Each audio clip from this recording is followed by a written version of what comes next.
una persona el corazón o lo demás. Ese va a ser complicado. Así que bueno.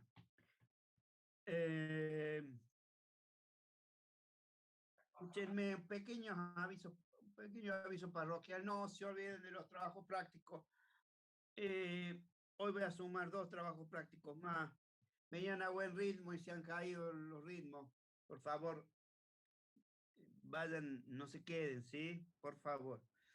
Otro tema más. Con lo que hoy vamos a tratar, yo termino las unidades 1, 2 y 3. Eso implica que viene un cuestionario para estas 3 unidades, que se lo vamos a dar pronto, tal vez la semana que viene, muy probable. Y bueno, así que van a tener que estar preparados para esta instancia. Unidades 1, 2 y 3. ¿Qué más? Yo me quedan estos 2 trabajos prácticos que doy hoy. Y después me quedan otros 2 más. Y viene la ronda de preguntas y respuestas. Así que voy a querer charlar con ustedes a ver cómo han hecho los prácticos y demás. Eso lo veremos más adelante. Eso no creo que será clase que viene, sino será más adelante. Así que, please, pónganse las pilas, por favor. Bueno, hoy tenemos 58. No sé si alguien más se va a meter. Pero bueno, a ver. Vamos a compartir la pantalla.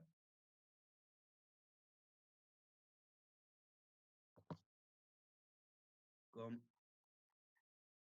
lo que es señalización vial. Vías 1. Acá hay quien está preguntando si han podido ingresar a la clase. Dios. Bueno. Azaroni, ¿estás? Acá estoy, profe. Diana.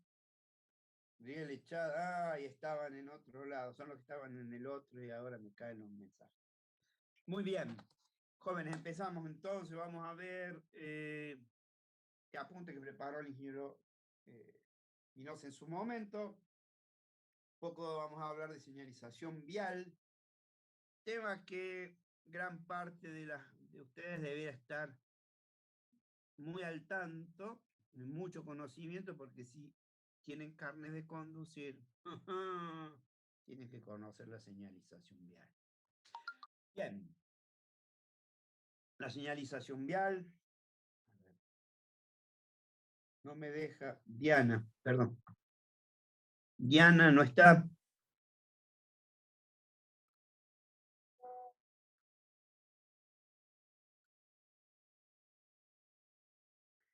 No sé en dónde está esta chica Diana.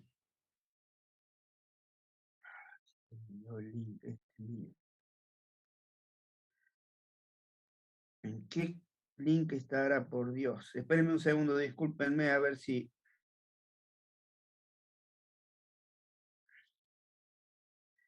Cuando uno busca las cosas no las encuentra nunca. ¿No la ven en la sala de espera, profe? No está en la sala de espera. Acá me dice que está queriendo entrar. Y estoy buscando si yo tengo por ahí el link mío.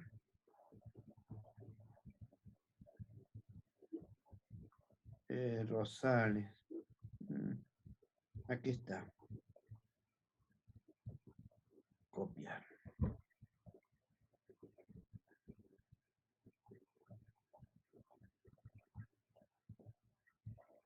Ahí le pegué el link de esta reunión. A quien sea. Bueno, volvamos. Discúlpenme. Cuestiones administrativas.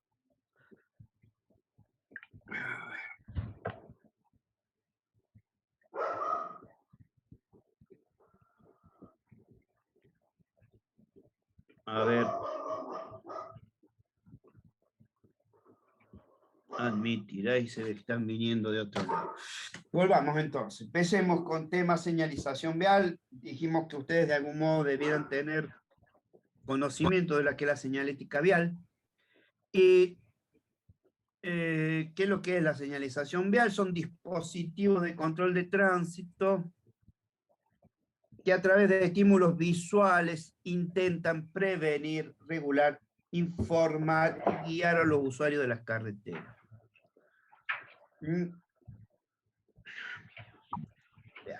Volvamos, son estímulos visuales que intentan prevenir, regular, informar y guiar a los usuarios de las carreteras. La idea es dar una información anticipada de todo lo que está relacionado con la infraestructura vial. ¿Cuál es el tema? Como todos nosotros, el conductor en una ruta tiene que circular con la menores cantidad de sorpresas posibles. Es decir, nosotros vamos a tener ya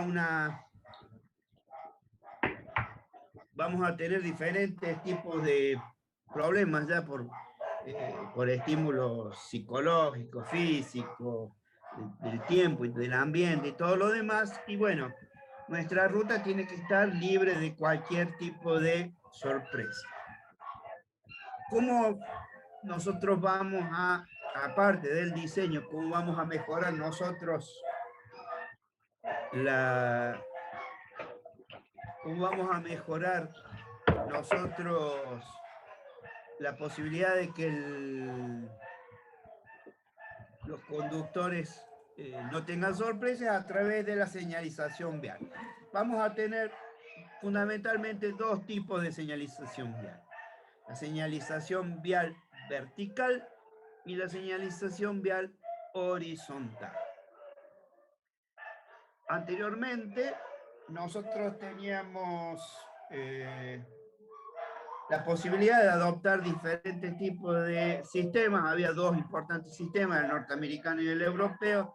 Cada uno tenía tenía sus cosas. Y bueno, en algún momento la Argentina fue buscando y tratando de adoptar cuál era el mejor sistema que se le podía acomodar a sus necesidades. Y primero adoptamos el sistema americano, bueno, y se terminó de definir todo a través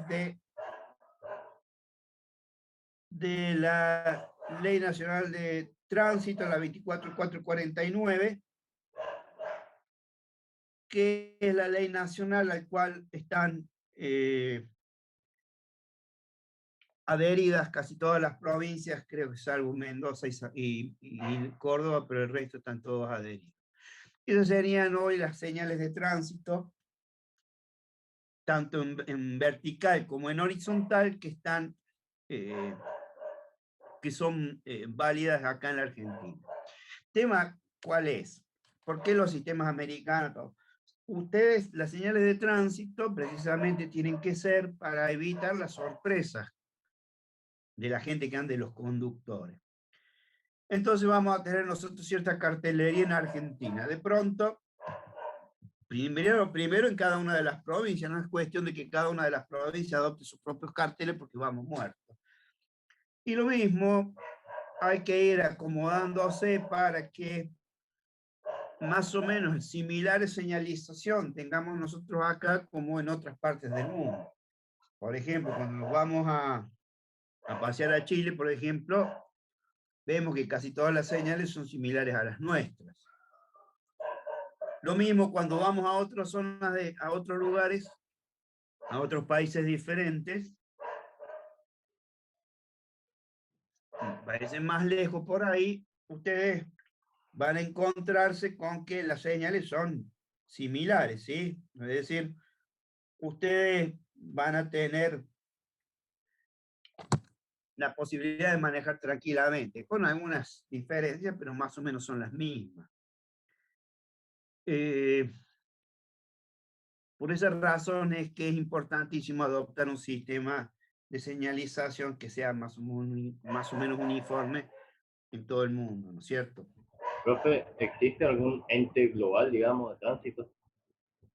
No, hay distintos institutos a nivel europeo. Por ejemplo, Europa tiene un instituto que los aglomera a todos, y después, bueno, tenés el otro fuerte que es Estados Unidos. Y el resto de países casi todos adoptan uno u otro sistema, que son bastante parecidos. Y vuelvo a decir, ir y manejar en otros lugares del mundo debiera ser relativamente sencillo en cuanto al tema de la normativa de manejo y todo lo demás.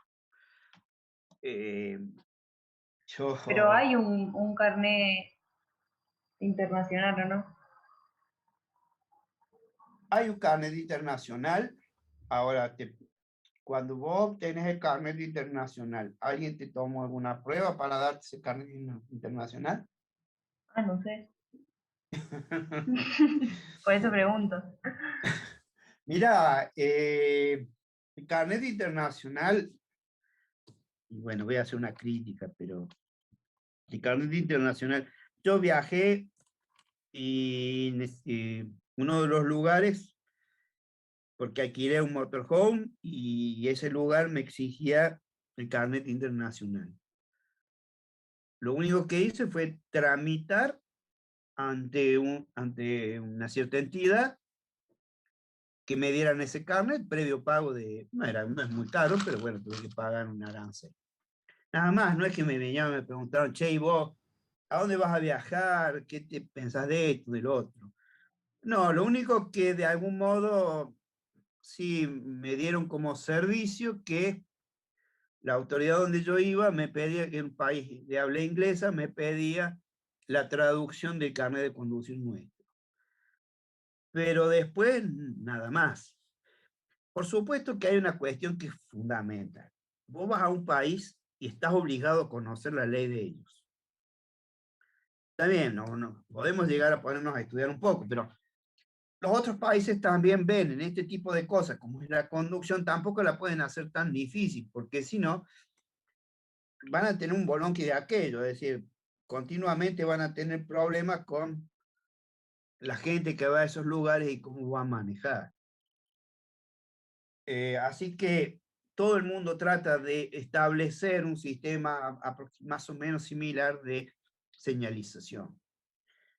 Acá, por ejemplo, nosotros a veces diferimos en algunos colores. Creo que los hermanos chilenos algo de pintura horizontal la tienen en color blanco y no en amarillo como tenemos nosotros.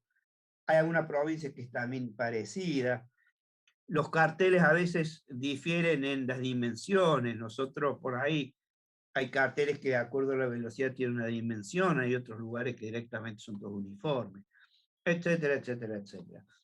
Lo ideal, como les digo, es tratar de evitar de que los conductores tengan sorpresas cuando estén andando por la ruta, ¿cierto? Profe, en Chile se respeta al peatón, acá se lleva por delante. Lo que pasa es que el peatón chileno vale más que un peatón argentino. El peatón argentino no sirve por nada, no vale nada, pero mira, has ido mejorando un poquito. Uno por ahí se larga a cruzar una calle y te empiezan a respetar un poco. Y nosotros, mira, nosotros somos complicadísimos para manejar. Ahora te voy a decir un secreto de lo que pasa con los chilenos.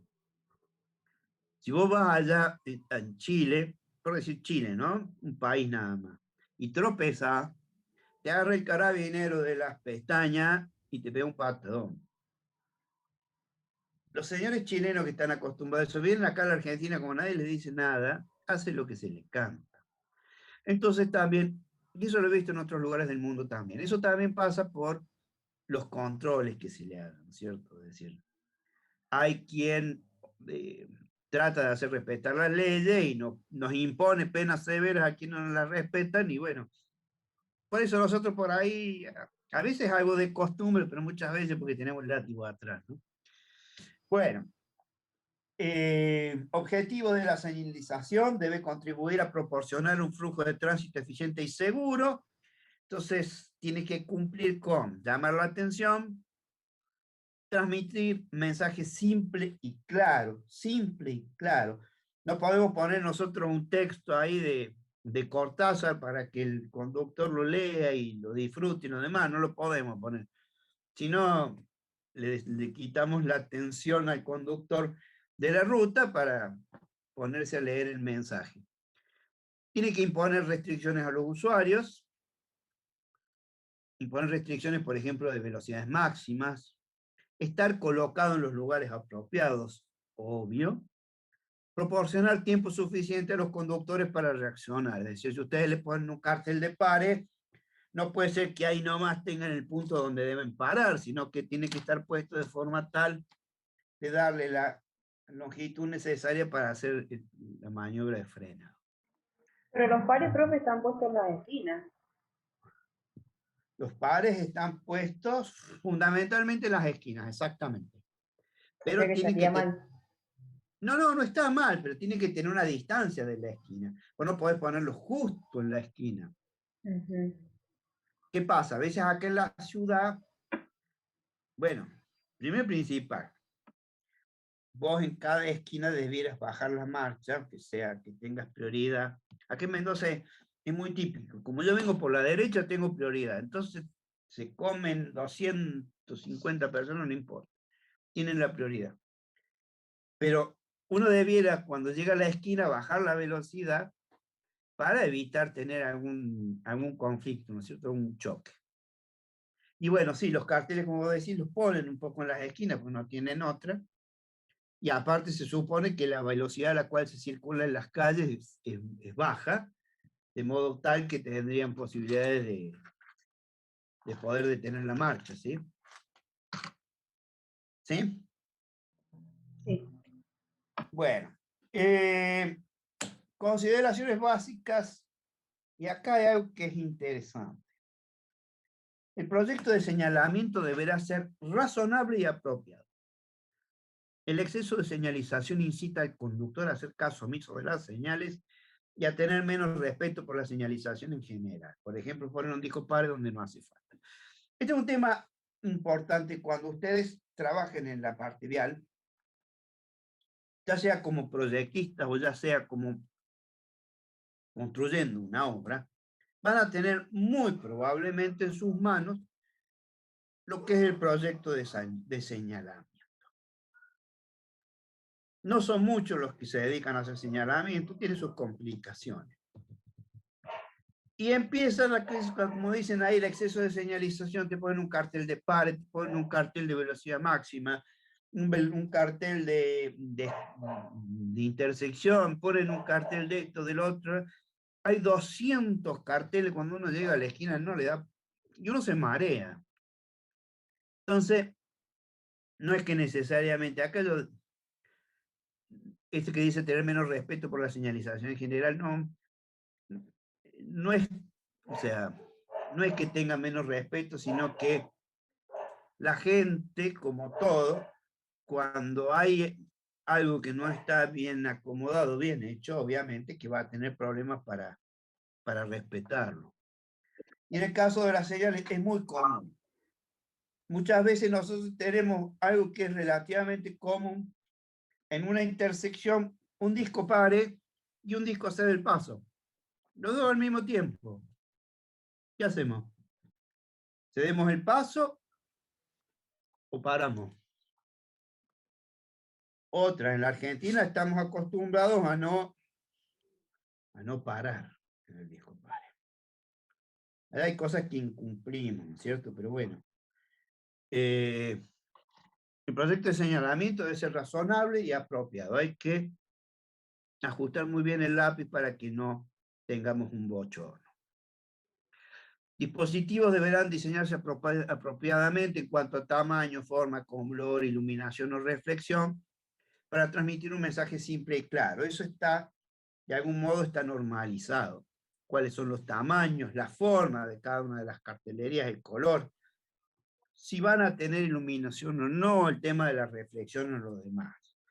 Ustedes en las rutas nacionales no debieran existir otra cartelería u otra señalización más que la que está normalizada, la que está aprobada, la que está autorizada. Todos esos dispositivos ya están fijados por la normativa, por la ley, por las normativas de las vialidades. El diseño deberá ser uniforme y estandarizado para que los conductores respondan apropiadamente en función de la experiencia repetitiva. Tenemos un cartel que de pare de fondo rojo, no podemos poner un cartel de pare de fondo lila, ¿sí? Tenemos que tener siempre el mismo tipo de cartel de pare. Bien, otro tema, la ubicación de la señalización. Acá fíjense, acuérdense de la visión, algo que es importante, dónde vamos a poner el cartel y obviamente que tiene que ser dentro del campo visual del conductor para facilitar su lectura e interpretación. Y estar de acuerdo con la velocidad de los vehículos. Es decir, ustedes tienen que poner un cartel en un lugar que corresponda para que el tío que venga manejando, como le dije, no tenga sorpresa, pueda leerlo fácilmente al cartel y nos sirva. Es decir, si nosotros vamos a poner un cartel que dice que en 150 metros hay una intersección, y bueno, no puede ser que el tío recorra los 150 metros sin saber qué cara haya querido decir el cartel ese que vio anteriormente, ¿sí?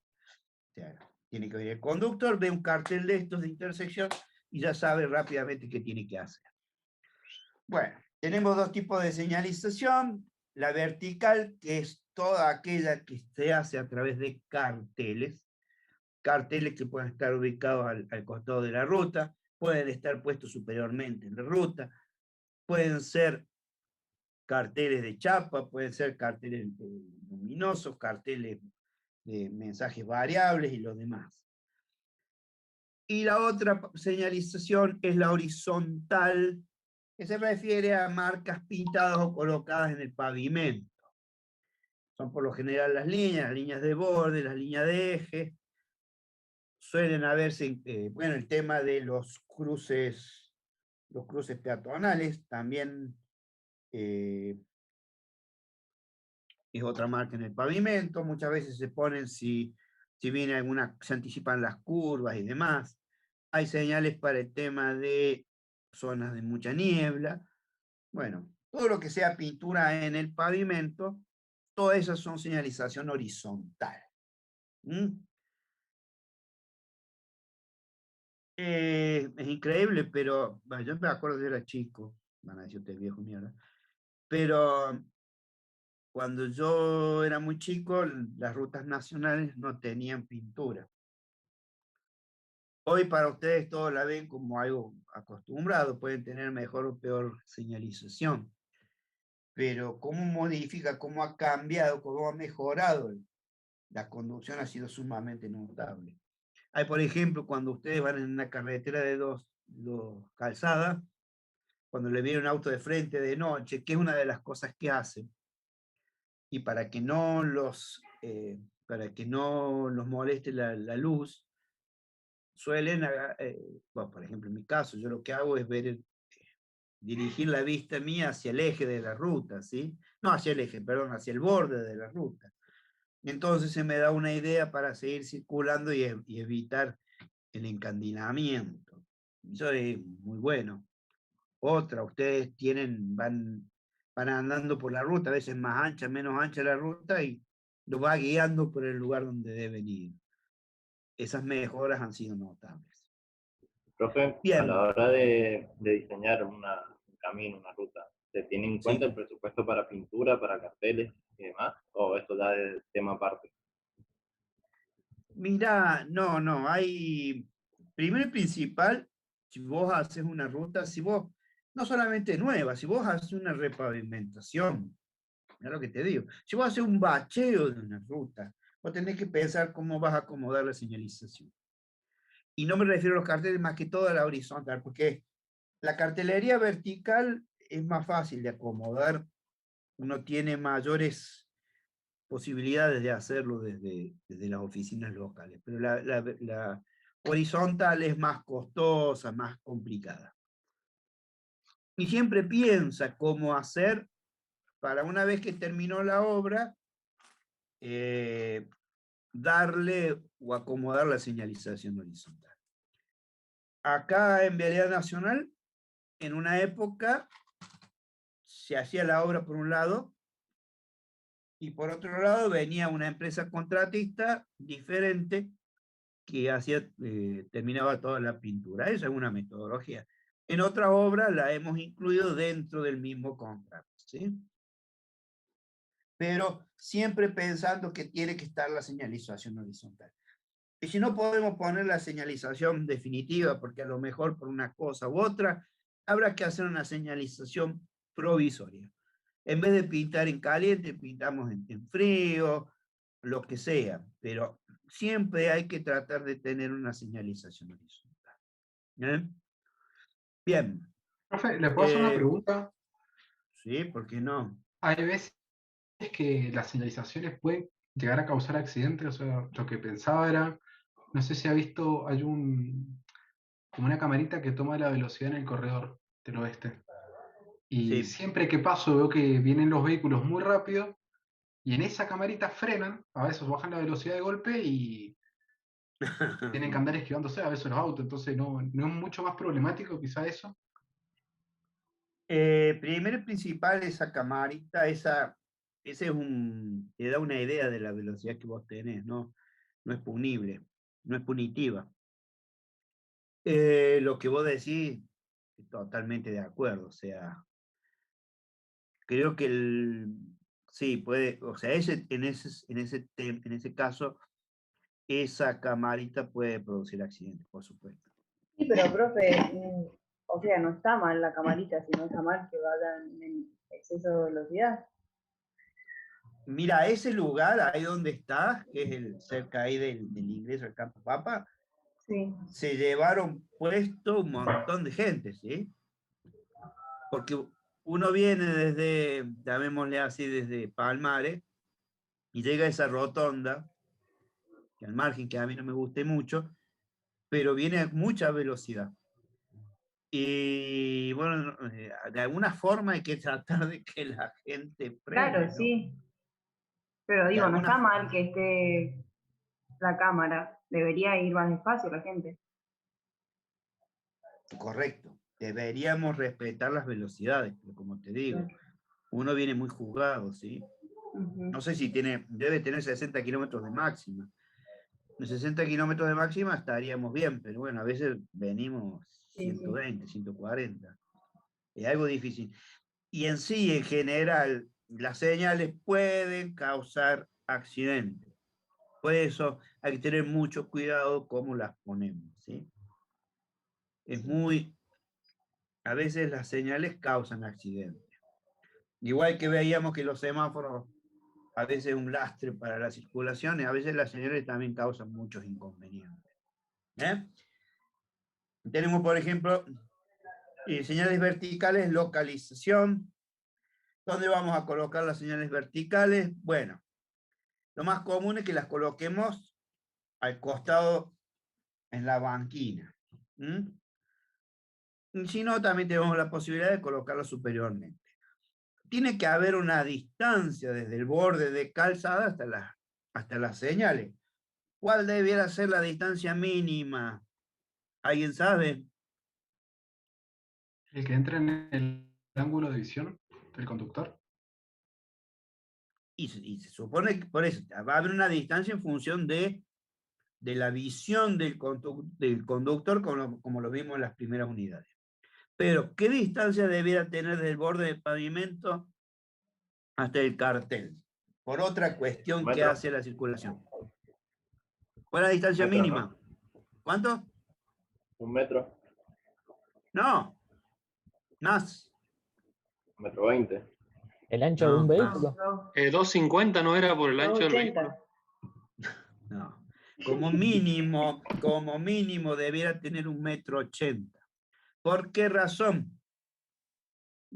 O sea, empiecen a relacionar lo que hemos visto y estudiado. Porque entra una persona acostada ahí. No. Entra una persona acostada de 1,80 m.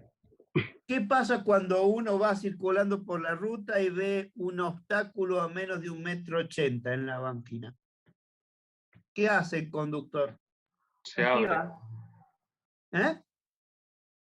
Se Frena. abre. Y si frena, ¿qué pasa? Disminuye la capacidad de la carretera. ¿Sí? ¿Me entienden? O sea, para que se pueda leer sin frenar. ¿Cuál es el tema? Nosotros, obviamente, para no disminuir la capacidad de la carretera, lo podemos poner 50 metros. Debe estar pensada en función de la visión. Fíjense los conceptos que estamos relacionando. La visión, o sea, el ojo, la visión del conductor, y a una distancia tal que no nos provoque molestias con respecto a la circulación. Por ende, esta distancia SC debiera ser por lo menos 1,80 m, con lo que nos disminuiría la capacidad de la ruta, porque si no vamos mal, ¿no es cierto? O sea, queremos hacer una ruta como la gente, le ponemos los carteles y la perdemos. Bueno, ese cartel, a ver, ya lo vamos a ver un poquito más adelante, ese cartel está ubicado por lo menos a una cierta distancia desde el borde del pavimento, siempre la medimos del borde del pavimento, va a tener una altura de colocación y va a tener un ángulo con el cual se enfrenta el conductor. Todo lo que sea para tener una mejor visión. En el caso acá tenemos también un ejemplo, las señales sobrelevadas. Se suele poner en un pórtico. Estos pórticos tienen un enorme defecto. Por lo general los pórticos, yo no sé por qué, ¿qué problema causan estos pórticos al tránsito? Que si ustedes vienen en la ruta, se salen de la ruta por cualquier cuestión, se chocan. Claro, te lo llevas puesto, los pórticos son terribles. Entonces, ¿qué hay que hacer? Y bueno, habría que ponerle las barandas flexibles de protección suficiente de modo de evitar que el automóvil que se salga choque directamente contra esos pórticos. Bueno, perfecto, los pórticos los colocamos, ponemos la defensa y todo, pero bueno, tenemos que ponerlos a una cierta altura. No puedo ponerlo a 3 metros, 4 metros. ¿Cuál es la altura mínima que debiéramos poner nosotros esos postes, esos carteles? Una de las alturas máximas, una de las alturas permitidas por la ley son 4,10 metros. También hay vehículos que tienen autorización de 4,20, 4,30, por ejemplo, los que transportan vehículos, que transportan automóviles, los benditos mosquitos. ¿A qué altura vamos a poner nosotros este cartel? Y por lo menos tengo que poner, qué sé yo, 5 metros. Y si lo podemos poner a 5,50 metros, mejor. Porque de esa forma hay muchos vehículos que tienen alturas especiales, que las vialidades lo autorizan. Y bueno, pero cuando hay muchos carteles de estos, se los suelen llevar puestos. Entonces nosotros debiéramos pensar también en qué altura colocamos esos carteles. Sí. Estos carteles también tienen otra cuestión. Estos carteles sobrelevados van a tener tamaños, van a tener las letras de qué tamaño, o sea, no tan solamente la chapa, sino van a tener el tipo de letras que van a ponerle, las alturas de letras, los renglones y los demás. Profe, ¿eso no varía según la categoría de camino? La altura del poste ese, o sea, del pórtico. Mira, el pórtico por lo general no es barato, el pórtico es caro. Y vos no vas a poner en cualquier camino un pórtico. Si es un camino de poca categoría, salvo por una cuestión muy particular, por lo general los pórticos no se usan. ¿Sí? Los pórticos se usan fundamentalmente en doble vía, en autovías, autopistas y todo lo demás. ¿Sí? Y por otro lado, como regla general, más que la categoría de camino va a estar dado por la velocidad directriz de la ruta, ¿sí? Esa es la que te va a fijar fundamentalmente el tema del diseño de los carteles, ¿sí? Acá está, la localización está relacionada con la velocidad directriz. De acuerdo a la velocidad directriz o de proyecto o a la velocidad de la ruta es cómo vamos a terminar de diseñar lo que es la señalización vial. Otro tema, muchas veces se hace que ponemos dos carteles a la vez, ponemos sobre el lado derecho y sobre el lado izquierdo. Acá habla cuando los volúmenes de tránsito son muy elevados, entonces a veces no se ven bien los carteles por una u otra razón. Pero también muchas veces ponemos los carteles a la izquierda como una cuestión de seguridad. Hay carteles, por ejemplo, importantes, que son los de no permitir los sobrepasos. Solemos colocarlos de los dos lados, o sea, colocar un cartel a la derecha y un cartel a la izquierda, ¿sí? Bien.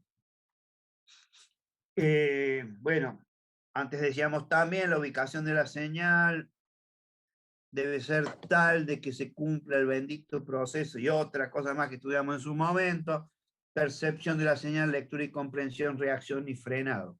Fíjense que acá también vamos a usar el bendito concepto de la distancia de frenado. Entonces acá tenemos, por ejemplo, un cartel pare colocado en inmediaciones de una intersección que va a tener una cierta longitud antes del cartel. Fíjense que el cartel tiene una inclinación, un ángulo que hace que el conductor pueda leer e interpretarlo mejor. Todo esto está estudiado, todo esto está previsto, ¿no es cierto? Bueno, acá, por ejemplo, nos da las distancias de frenado del ayo para una separación lateral y todo lo demás. Acá tenemos por una velocidad de 40, una distancia de frenado 43, y le dan los valores que están, o sea, los valores que se usan normalmente. Tenemos también para establecer la distancia de las señales y lo demás.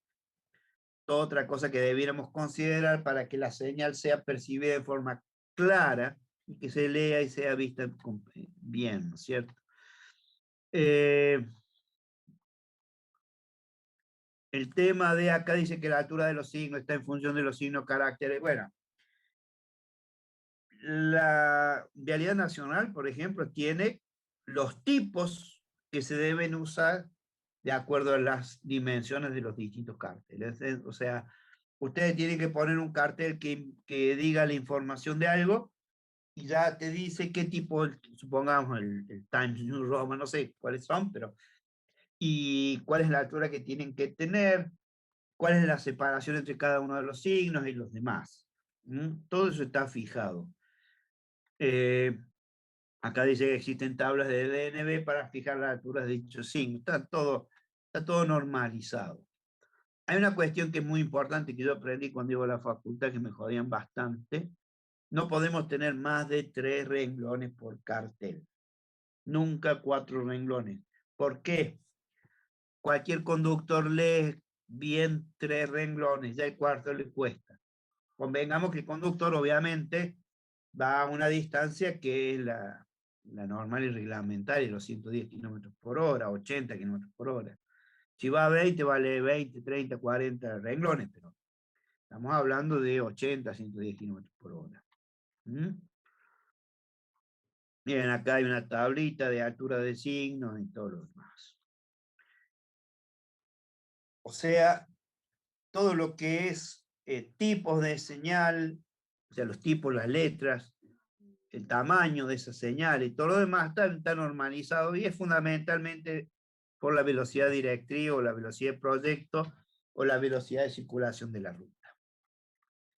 Dentro de los tipos de señales verticales vamos a tener los de prevención, que advierten la proximidad de una cierta circunstancia o variación de la normalidad de la vía, que puede resultar sorpresivo o peligrosa la circulación. no imparten directivas, pero ante una advertencia se debe adoptar una actitud o conducta adecuada. Bueno, dentro de las señales de prevención tenemos los que nos indican la curva, un cruce, en 190 grados, una encrucijada a la izquierda, la posibilidad de informar ciertos hechos como son los animales sueltos. Esta es fundamental, la de los trenes. Fíjense el tema de los sentidos de circulación, flecha direccional hacia izquierda, derecha, la bidireccional es esta, cruces escolares, cruces ferroviarios y todo lo demás. Estas son señales de prevención, le previenen al conductor de lo que vamos a tener más adelante, ¿sí? Bien. Acá están los colores, amarillo, negro, blanco, rojo, blanco. Otro tipo de cartelería y demás. Este tema dice que la señal propiamente dicha se construye utilizando láminas termoadhesivas reflectivas. Las láminas deben producir la retroreflexión de los rayos luminosos y mantener sus propiedades entre los agentes meteorológicos. Rayos ultravioleta, lluvia, viento. El material de base sobre el cual se aplicarán las láminas reflectivas pueden ser chapas de hierro o aluminio. Bueno, ¿qué hace Vialidad Nacional? Nosotros vamos a hacer vamos a utilizar esta que está acá, este cartel de un cruce ferroviario, que no haya muchos cruces ferroviarios, pero bueno, nosotros sabemos que tenemos que hacer diferentes tipos de señales. Compramos las láminas termoreflectivas o termoadhesivas. Hay varias calidades de esas, y también en función de la categoría de camino, de la velocidad, son las láminas que se aplican, porque hay algunas que son más reflectivas que otras. Entonces, antes, los señores las tenían que cortar a mano, todo lo que es, supongamos, ahí el diseño del tren, tenían que cortarlo todo a mano, una tijera, la lámina, en este caso la triangular, las líneas laterales y todo lo demás. Eso se ponían, se pegaban, y luego se metían a un horno que se calentaban y se terminaban de sellar. Hoy, gracias a Dios, tenemos plotters en los cuales, si queremos hacer un tren, una figurita de un tren, ya nos sale directamente en el plotter y lo demás. Igual con el tema de las letras, antes había que hacerlas todas a mano. Hoy ya se hacen en el plotter. Nos ahorra muchísimo trabajo. Bien. Tema de chapas. ¿Qué chapa usamos? Una de las chapas que usábamos, porque era conveniente, era fácil de trabajar, fácil de colocar, eran las chapas de aluminio. Eran un poco costosas, pero bueno, eran muy fáciles de colocar, livianas, podías llevar muchas láminas y demás. ¿Qué pasa? Se las roban terriblemente. Chao, perdimos. ¿Qué hacemos? Bueno, pasamos a usar las chapas de hierro. Y también pasamos a usar en algunos momentos, empezamos a hacer algunas prácticas con madera aglomerada. Con la madera aglomerada, el problema que tiene son los problemas en las regiones muy ventosas, porque demasiado viento sobre esa madera hace que terminen rompiéndose. Pero es toda una ingeniería en pos de poner los benditos carteles verticales, ¿sí? Hoy estamos usando ingeniería antirrobo, profe. Ingeniería antirrobo. Después, o sea, la maldad es inmensa, el vandalismo que existe es inmenso. Nosotros, ¿qué solemos hacer? Bueno, vamos, colocamos la señal en un lugar, levantamos un acta, sacamos fotos y bueno, flaco, ¿qué quieres que te diga? Si mañana no está, ya más no podemos hacer, tenemos que poner un policía en cada una de las señales. O electricidad en las señales. ¿Cómo? O electricidad en las señales. Una electricidad en las señales, exacto. Mirá, las chapas de aluminio chapas de aluminio, ¿a dónde se sabían encontrar? Muy comúnmente. Se usaban Bajo de como los autos. chapones en los autos de carrera. Abajo. ¿Mm? Sí, eso lo vi. Claro, entonces vos veías un auto de carrera y te decía San Rafael 40 kilómetros y la curva a la izquierda. Se afanaban para los autos de carrera porque eran livianos, eran aluminio liviano. Entonces, claro, o sea, ustedes saben, tienen que agarrar. Tenemos que conseguir las chapas, hay que comprar las chapas, hay que cortar todas las láminas, las figuras y lo demás. Tenemos que tener los postes. Hay que agarrar y llevar a los señores que trabajan y las colocan. También ustedes van a la ruta, ¿cómo hacen para colocar una de estas cárteles? No es que está ahí superficialmente y chao. Necesitamos hincarlo suficientemente. Y a veces los terrenos son más duros. Es todo un tema, todo un drama. Y aparte, el otro tema, que ustedes, o sea, por no haber una señal en tal lugar, a veces se comen una curva, a veces se comen un cruce y lo demás. Es terrible. ¿Sí?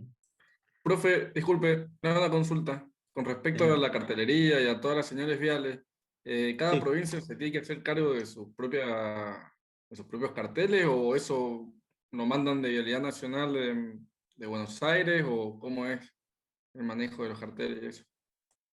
No, el que se hace cargo de la señalización es cada uno de el ente administrante de la ruta.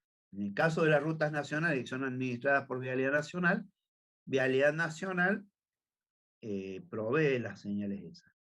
Vialidad Nacional, no sé si les debo haber contado, pero tiene una oficina local en cada una de las provincias, que le llamamos distrito.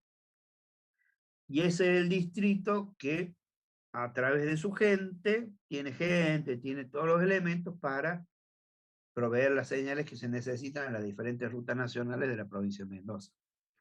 Por otro lado, Vialidad Provincial tiene su propia, la municipalidad tendrá su propia y lo demás. ¿Sí? Listo, ¿Estamos? gracias, profe. Bueno, otro tipo de señales son las informativas, carecen de consecuencias jurídicas, es decir, no transmiten orden ni previenen sobre irregularidades o riesgos en la vida, salvo que, bueno, tenemos las benditas señales informativas, todas estas los que conducen tienen que saberlas muy bien. Y tendrían que estar dando clase ustedes sobre estas señales. ¿Qué tipo de señales informativas tenemos? Las que nos dan localización, por ejemplo, en este caso que llegamos a Bariloche, que estamos en Misiones, orientación y confirmación, para qué lugar va esta ruta, cuando llegamos a una encrucijada, para qué lugar tiene que doblar, tema de los kilómetros, esquemas de recorrido y los demás. Señales informativas son muy importantes también, muy importantes. Nos dan fundamentalmente, por ejemplo, el esquema de recorrido es más importante, por ahí las orientaciones, las ubicaciones, las distancias y todo lo demás, nos ubican en qué lugar estamos y eso nos ayuda mucho al conductor. Otro tipo de señales vamos a tener las que nos dan las rutas o calles. Acá tenemos tres tipos de señales, la de ruta panamericana, que ya no se usa. Fíjense cómo es la señal de ruta nacional, que es diferente a la de ruta provincial. A veces se confunde. Otras señales también informativas son los de servicios auxiliares, hospitales, teléfonos, estaciones de servicio y las demás cosas que puedan, los demás servicios que puedan existir en las inmediaciones de la ruta y que les puedan ser de necesidad o que le puedan importar a los conductores. ¿Sí? Bien. Otras señales que vamos a tener son las reglamentarias, transmiten órdenes específicas de cumplimiento obligatorio en el lugar para el cual están destinadas, creando excepciones a las reglas generales de circulación. Bueno, acá tenemos las señales reglamentarias, no girar a la izquierda, no girar a la derecha, no prohibido hacer giros en U, prohibido adelantar, que es importante, no ruido molesto, no estacionar, contramano, otra señal importante. Hay 3 subgrupos de este tipo, son las de prohibición, obligación y control de derechos de paso. Las anteriores eran de prohibición, las de obligación o restricción, los sentidos de circulación, indicativas, por ejemplo, del tránsito pesado a la derecha.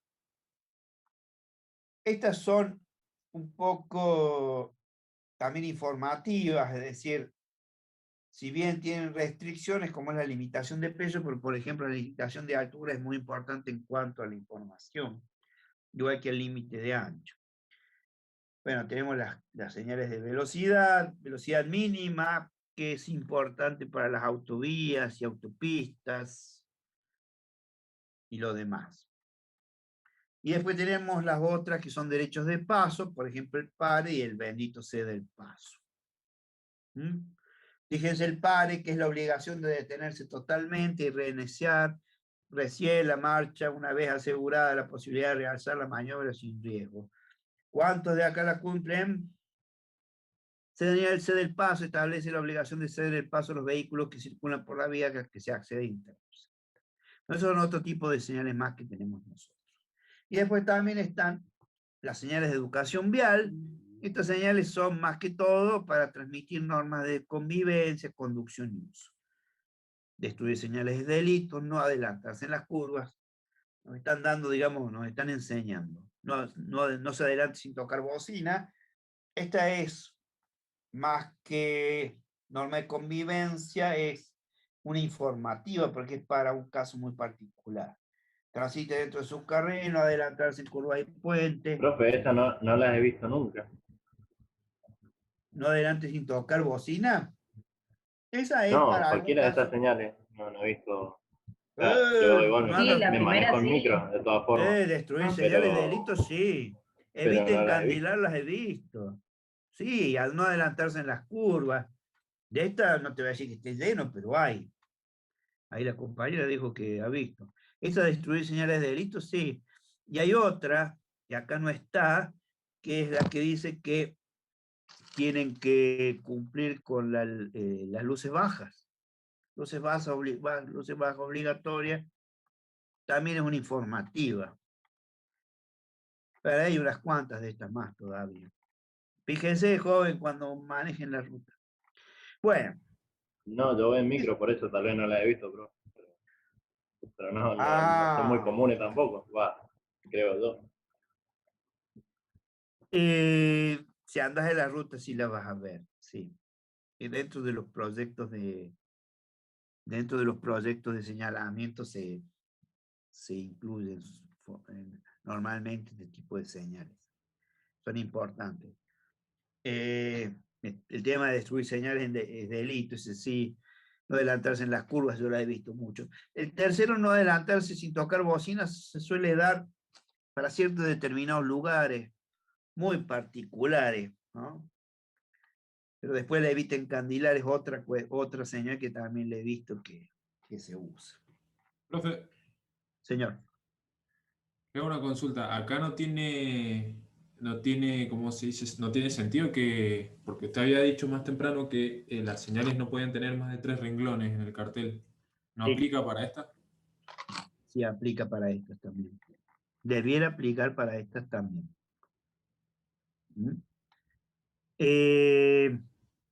No necesariamente son estas que se ponen o no necesariamente cumplen con lo que yo te dije anteriormente, ¿sí?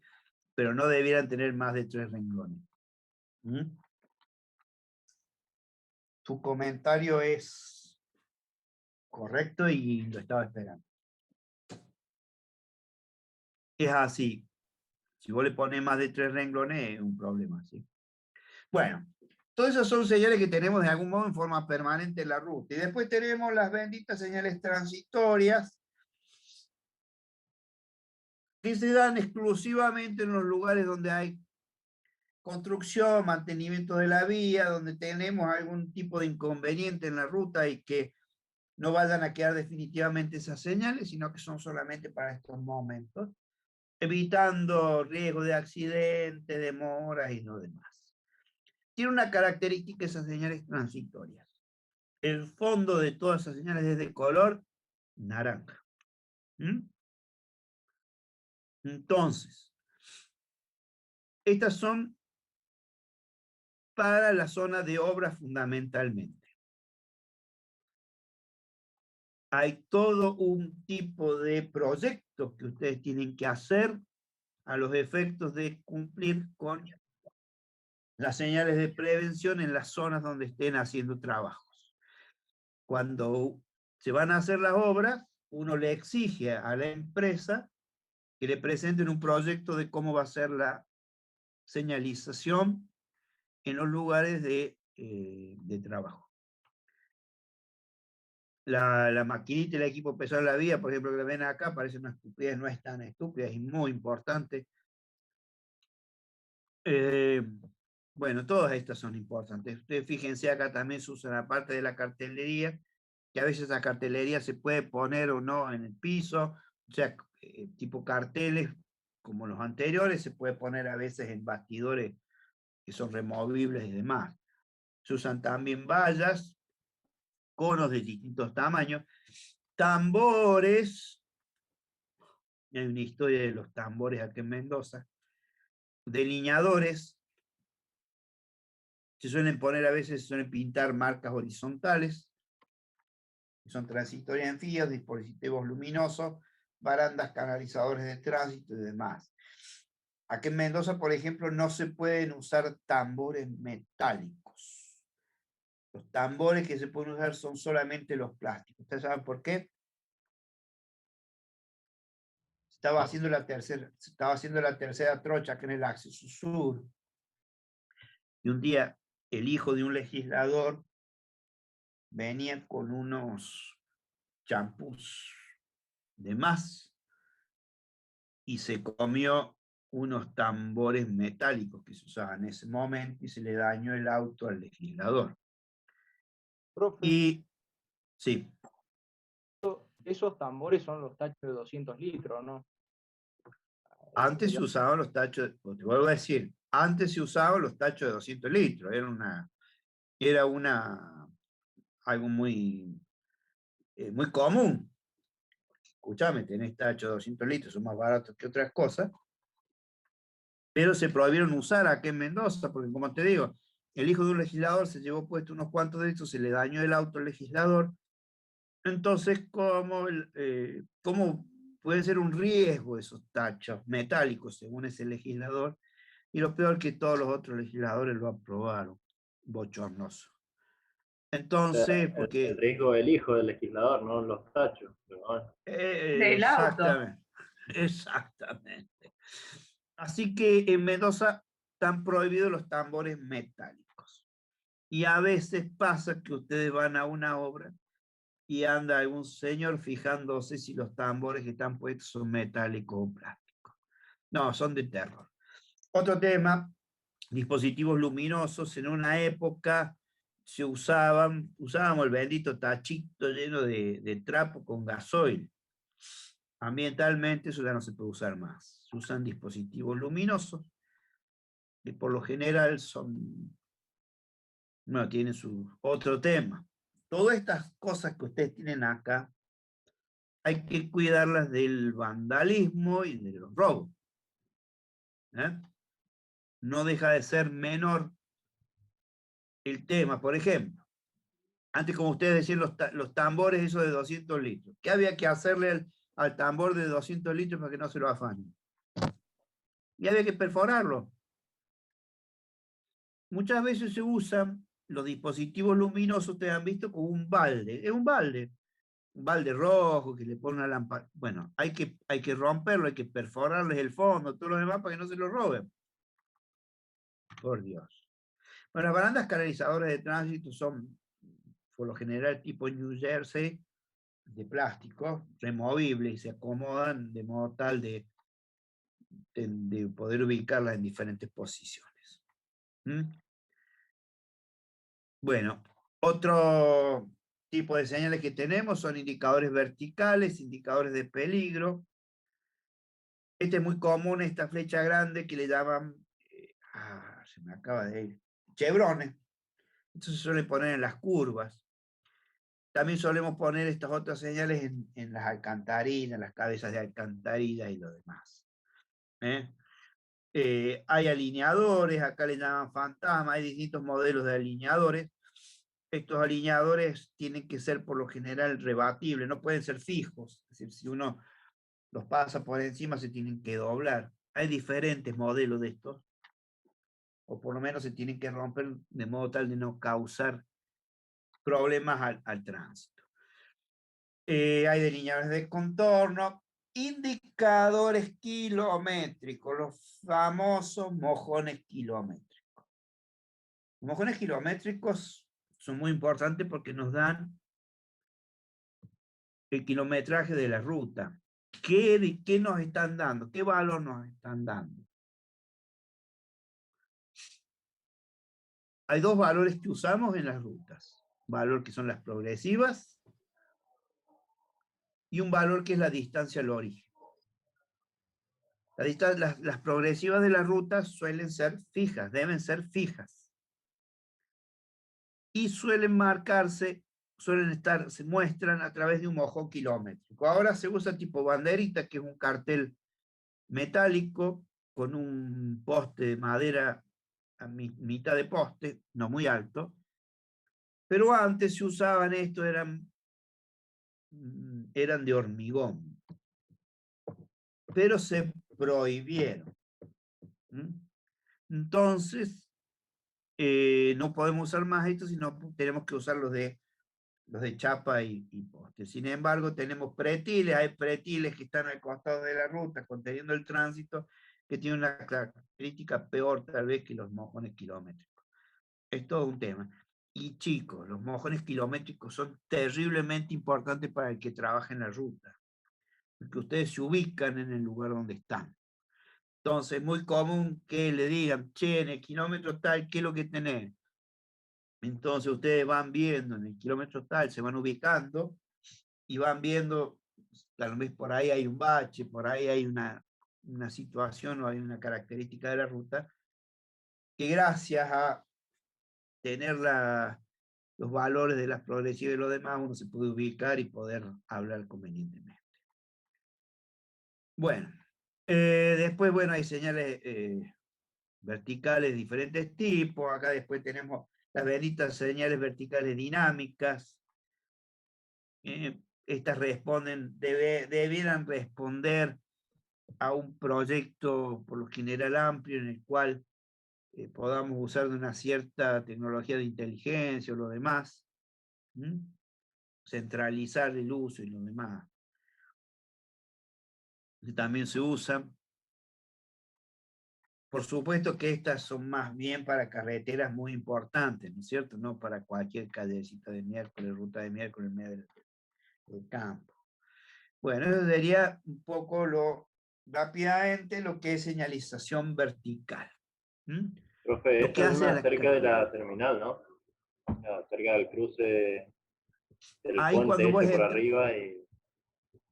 Cuando vos entras a Mendoza, por el acceso apenas entras por la calle, en la calle está, en la Zapata hay un cartel ahí de estos. Pero ese responde, es para dar información, o sea, qué tipo de información, te dan consejos y demás, ¿no es cierto? En algún momento a mí me interesaba tener, pero bueno, no siempre es fácil. Por ejemplo, en el acceso sur se podría implementar un servicio de estos cartelerías en el cual se indique el estado de la ruta más adelante. Es decir, supongamos que hay un choque, que hay algún problema de reparación y lo demás, entonces a través de estas señales podríamos nosotros avisar al conductor de los problemas que se encuentran más adelante, así evitar cualquier tipo de accidente, ¿sí? Profe, ¿y alguien podría comprarlo y usarlo como publicidad o está prohibido? Está prohibido. Solamente podemos tener carteles autorizados en la ruta nada más, nosotros los reglamentarios. No podemos tener publicidad. ¿Cuál es el tema? Todo lo que sea, tenemos que evitar todo lo que distraiga al conductor. Y acá viene algo nosotros tendríamos, todo esto debe estar dentro de la zona de camino. La zona de camino es entre alambrado y alambrado. Por ejemplo, en Buenos Aires había a la salida de la Ruta 9, la Panamericana, había unos carteles, 3 inmensos carteles de unas señoritas con poca ropa, y estaban fuera de la zona de camino, pero hubo que intervenir porque la cantidad de accidentes que produjeron fue tan grande que hubo que intervenir a través de un juez y todo lo demás, y tuvieron que sacar, ¿no es cierto? Todo lo que sea distracción al automóvil, al conductor, chao, estamos mal. Bueno, sigamos. Ahora vamos al tema de la señalización horizontal. Corresponde a la aplicación de marcas conformadas por líneas, flechas, símbolos y letras que se pintan sobre el pavimento, borde y estructuras de las vías de circulación o adyacentes a ellas, así como los objetos que se colocan sobre la superficie de rodadura con el fin de regular el tránsito, canalizar el tránsito e indicar la presencia de obra. Bien, la señal es horizontal, la señalización horizontal es enormemente importante, como yo les dije un poco más temprano. La ayuda que le presta el conductor es muy grande. Primero porque, como acá dice, nos regula el tránsito, canaliza el tránsito, nos da una mano en cuanto cuando estamos nosotros manejando. Entonces,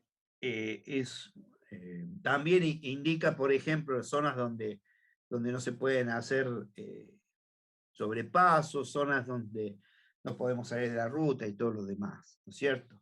La señalización horizontal es muy importante. Hay 2 tipos de señalización horizontal, fundamentalmente. Todas las señalizaciones horizontales que se ponen en caliente y las señalizaciones horizontales que se ponen en frío. Cada una tiene su función. Por lo general, la señalización en frío es más importante y se usa fundamentalmente para que esa señalización perdure, ¿no es cierto? La señalización horizontal está establecida por lo general en trazos discontinuos. Hay trazos discontinuos o trazos continuos. Trazos discontinuos suelen tener carácter permisivo, pueden ser cruzadas por los vehículos, y los trazos continuos tienen carácter restrictivo, es decir, que no deben ser cruzados. Esa es como gran regla general. Sepan ustedes, si es discontinuo se pueden cruzar, si es continuo no se pueden cruzar. Los colores que se usan, nosotros usamos el blanco y el amarillo. El color blanco se usa para definir la separación de corrientes de tránsito, por lo general en uno o en otro sentido, bordes de pavimento, cruces peatonales y demás. El color amarillo dice que se usa para la separación de corrientes de tránsito de sentido opuesto, pero acá hay que hacer una aclaración. Los colores amarillos, las líneas amarillas las usamos como restricción del tránsito. No solamente por tener los trazos continuos, sino también el color amarillo supone una restricción y fundamentalmente se utilizan en las curvas para hacer una prohibición de sobrepaso. Acá tenemos en qué se usa la línea blanca, tenemos que usar la línea amarilla. A veces se va modificando los colores el uso de los colores amarillos y demás. Otra cuestión, el color amarillo, por ejemplo, se había definido en un convenio con Chile, que las rutas de alta montaña que suelen tener nieve, que son muy proclives a que estén afectadas por la nieve, se había pedido que las líneas en la ruta cual fuera, sean todas de color amarillo, porque el color blanco no se ve con la nieve, en cambio el amarillo sí. Entonces fíjense cómo a veces se adaptan las cosas a las necesidades de la ruta. Bueno, dentro de las líneas centrales vamos a tener trazos discontinuos, que son los bastones que tenemos pintados donde nos permite el sobrepaso. Tenemos trazos continuos, hay lugares donde se usan, en vez de líneas amarillas, se usan líneas blancas. Bueno, y además, tenemos también las líneas de borde que nos marcan los bordes de las calzadas. Son importantes para saber hasta dónde llega la calzada. Nos ayudan mucho en el manejo y lo demás. Dentro de lo que son las dimensiones de esta señalización horizontal, hay un tema que es importante saber que tienen un ancho de 10 centímetros y después a veces tienen relaciones diferentes entre longitud de bastones y espacio. Acá en este caso dice que tenemos un bastón de 4,50 metros de largo y una separación de 7,50, con una relación de 0,375. Fíjense cómo están todos normalizados. No es que ustedes van a pintar cualquier cosa, sino que tienen toda la normalización. Tema importante a saber que esta tiene un ancho de 10 centímetros, que con respecto a los bordes de ruta, también tienen que tener 10 centímetros entre la línea y el borde. A veces, en ciertas determinadas rutas de mucho tránsito, de mucha velocidad, las líneas se suelen llevar a 15 centímetros en vez de 10, pero fundamentalmente son a 10 centímetros. Entonces, ustedes tienen que saber. ¿Por qué me interesa que sepan tanto los 10 centímetros? Porque ustedes van a ir a medir un ancho de ruta, van a ir a ver cómo es la ruta, todo, y bueno, rápidamente tienen que saber que son esos 10 centímetros, los ubica y los ayuda muchísimo. Bueno, eso es un poco lo que es señalización vial. Dentro de los materiales de señalización horizontal tenemos pinturas en frío, vamos a tener termoplásticos de aplicación en caliente, cintas prefabricadas son, por ejemplo, para este tipo de señales de las flechas, para todo lo demás. Bueno, ¿cómo es la reflexión? Cuando ustedes ven la reflexión de las líneas en caliente, ¿cómo se hacen? Tiene una pintura que se aplica en caliente, hay que calentarla. Tiene un espesor esa pintura, interesante, tiene varios milímetros. Y luego, ¿quién le da la reflectividad a esa pintura que han hecho? ¿Ustedes saben? ¿Nadie sabe? Unas No, ni esferas de idea, bro. vidrio. No, yo no. Microesferas de vidrio. Se aplica la pintura en caliente, después vienen los señores, los morochitos amigos nuestros, y están regando una cantidad de microesferas o esferillas de vidrio. Entonces, cuando estén en la ruta en algún momento y puedan ver esto, pónganse de espaldas al sol, la línea más adelante, y la van a ver cómo se reflejan todas las esferitas. Estas esferitas tienen unos controles de calidad bárbaros porque tienen que ser muy buenas, muy perfectas. Si no, no nos dan la reflectividad que nosotros necesitamos en la ruta. Cuando uno hace una pintura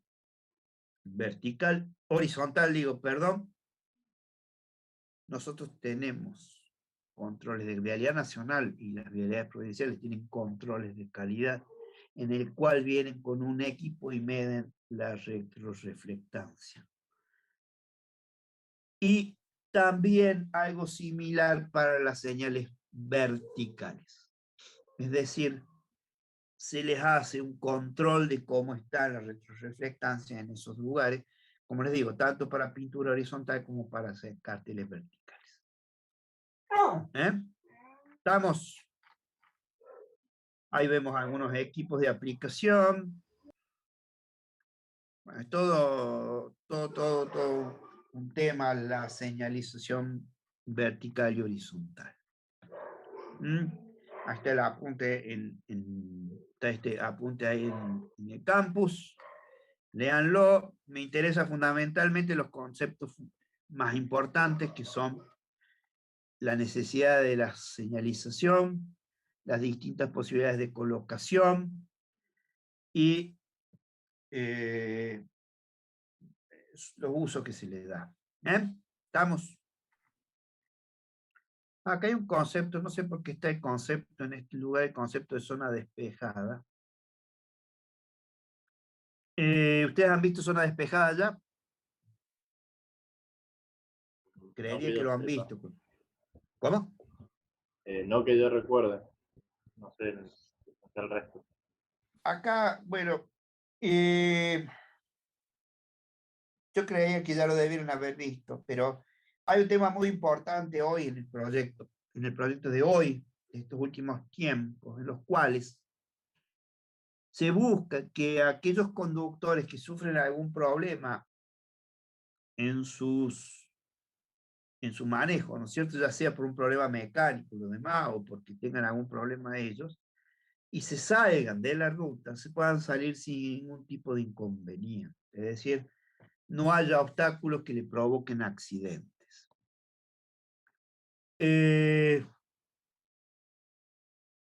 Entonces, ¿qué se hace?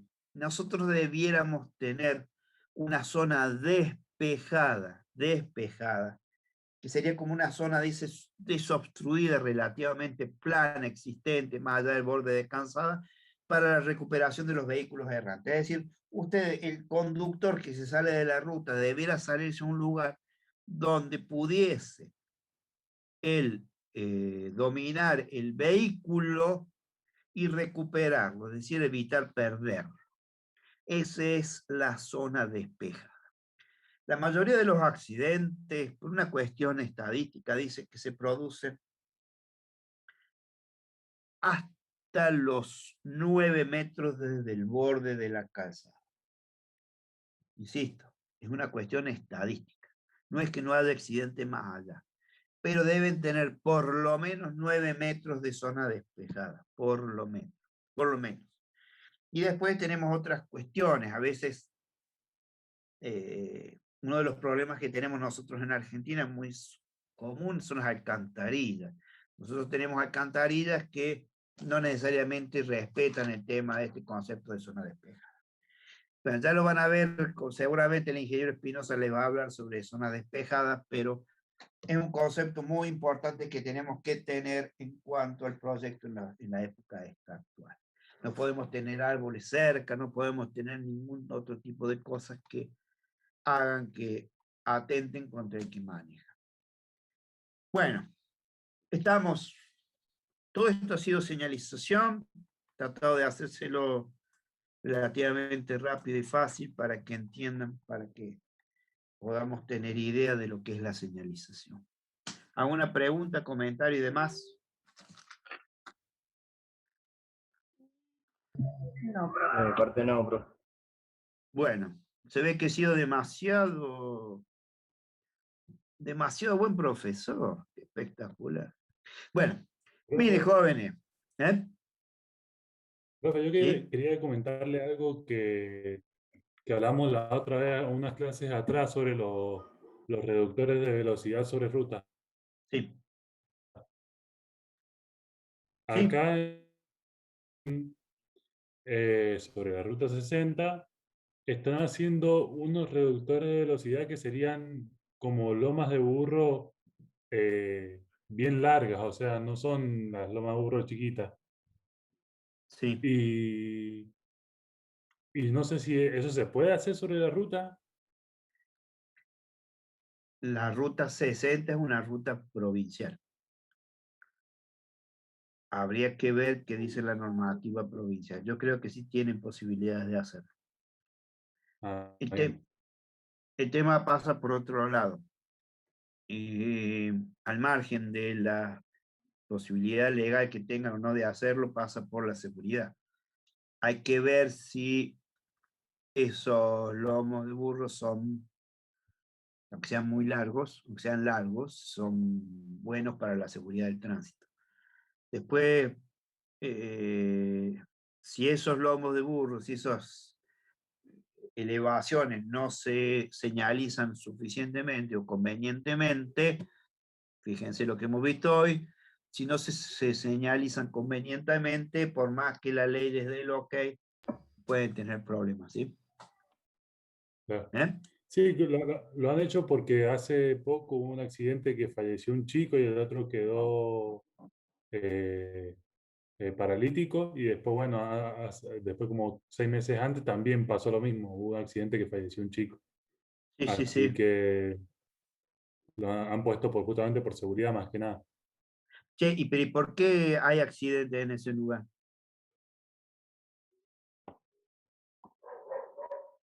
Hola, Álvaro. Hola. ¿Por qué hay accidentes en ese lugar? ¿Cuál es el tema? ¿Qué voy yo? Nosotros vamos a diseñar, supongamos, un camino donde tiene una recta de un largo de 5 kilómetros. Y se produce un accidente, vaya a saber por qué. Tampoco es muy viable poner determinadas restricciones al tránsito física, como lomo de burro y todo lo demás, porque es una recta, ¿no es cierto? Cumple con todo, banquinas amplias, zona despejada amplia, pavimento en buen estado. O sea, como administrador de la ruta, ¿hasta dónde llegan también las posibilidades que tenemos nosotros de evitar ciertos tipos de accidentes? Habrá que ver por qué se producen esos accidentes, a lo mejor tenga problemas el pavimento, a lo mejor vean intersecciones muy cerca. La proximidad de un cruce en una ruta suele ser inconveniente porque eso se meten los vehículos así nomás y los demás y provocan accidentes. No sé, va. Pero bueno, habría que analizar un poquito más cómo es la temática del accidente para ver qué es lo que estamos haciendo, ¿sí? Claro, no, acá es una zona rural y hay, o sea, en el centro, ¿no? En el centro. Ajá, en el centro. Y la gente cuando no estaba, o sea, cuando no había loma de burro, la gente venía, como era ruta, venían rapidísimo, y no bajaban la velocidad y andan niños por alrededor, bicicletas, anda mucha gente alrededor de acá, de la ruta. Sí. Y por eso se han provocado los accidentes que se han provocado. Claro. Sí, lo entiendo perfectamente. A veces,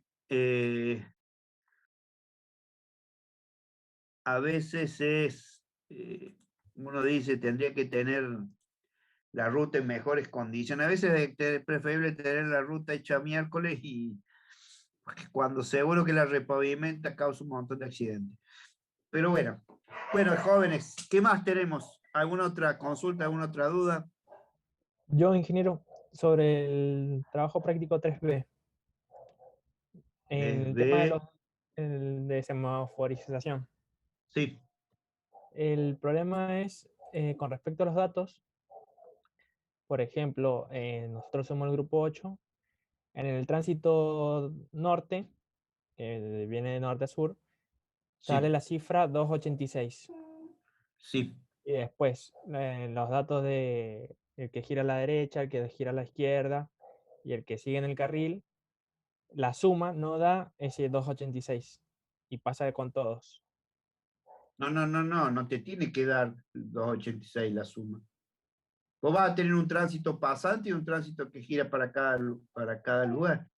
Claro, pero por ejemplo, ahí en la suma de esos, o sea, el pasante más los que giran, te tienen que dar el central. ¿O no? Para un segundo. No, o sea, grupo 8, me dijiste. Ahí, tránsito norte. Bien. Vos tenés 286. 286 vehículos. Sí. Tránsito norte. Entonces, sí, ya sé lo que te referís. Sí, no, está bien. Ahí hay un error mío. claro, no sé si hacemos, de última cambiamos nosotros, que nos dé la suma de lo que está repartido. Ya, porque ese es total norte. No, eso me equivoqué cuando preparé los datos. El total no le den bolilla que figura ahí, sino que le den bolilla a los individuales, Claro. cada Sí, uno bueno, de los. no nos cambia nada por el tema que Exacto. elegimos los otros datos, pero bueno. Tal cual. Duda nada más para. Ahí me equivoqué cuando los preparé los datos, seguramente. Ah, Error muchas mío. gracias. Muy bien. ¿Qué más? ¿Terminamos acá, profe? ¿Usted quiere terminar? Vamos a continuar, No, hoy es viernes. pregunta. Sí, está bien, mejor si terminamos. Sí, Miren, profe, chicos, a mí no. también, disculpe, yo también tenía Sí. la misma duda y que pasa lo mismo en el mío. Yo soy grupo 6 y también Eh, seguimos como bolilla los otros. voy a ver si le hago la corrección. Así que les hago la corrección y al diablo. Vuelvo a publicar esos datos para todos, ¿sí? Insisto, ese es un error mío, pero bueno. Discúlpenme, por favor, no me peguen. Soy Giordano. No sé, sí, hoy ya no vamos llegamos hasta acá hoy. Los prácticos, eso lo tenemos que ver la semana que viene y veo el tema de cómo accionamos la semana que viene. Les aviso durante la semana. Escúchenme, Bueno, ya que están, me han hecho acordar de algo. Hay muchos que los días jueves por ahí si quieren alguna consulta conmigo y lo demás. Por favor, mándenme un mail o un día antes si quieren hacer consulta conmigo. Así nos juntamos o no el jueves. Y por uno o dos a veces no tiene sentido estar enganchado tan solo si no me avisan, ¿sí? Por eso necesito que me avisen y yo los atiendo con todo gusto, sin ningún problema. Así que bueno. Profe, y si hay alguna duda muy puntual, puede ser por el grupo de WhatsApp, para que no tenga que hacer una clase, o sea, un Meet, una reunión de Zoom. Mira, en principio sí, o sea, puede ser un WhatsApp, puede ser que me mandes un mail y hacemos una conversación vía mail, lo que venga. De última, mira, si es muy difícil de resolver y tenemos que tener un WhatsApp, una videoconferencia, lo que sea, no tengo ningún problema, es simplemente ponernos de acuerdo y nada más, ¿sí? Ok, gracias. ¿Cuál es la idea? Si puedo ayudarlos, los voy a ayudar en todo lo que sea para que ustedes aprendan y podamos llevar y terminar, hacer bien la materia. ¿Estamos? Bueno, jóvenes, hasta aquí llegamos hoy. Y los que les pido que la próxima clase se conecten lo antes posible, por favor, lo más temprano posible, así no nos demoramos mucho. Feliz día del trabajo para todos mañana. Gracias, Cuídense. Profe. Gracias. Igualmente, Cuídense. No se dejen agarrar Igualmente, por el profe. bicho, por favor. Que la pasen muy bien. Feliz fin de semana y feliz día del trabajo. Chao, Igualmente, chicos. profe. Igual, profe, saludos. Hasta luego. Chao. Fin de- Hasta luego, muchas gracias. Gracias, profe, igualmente. Hasta luego. Hasta luego.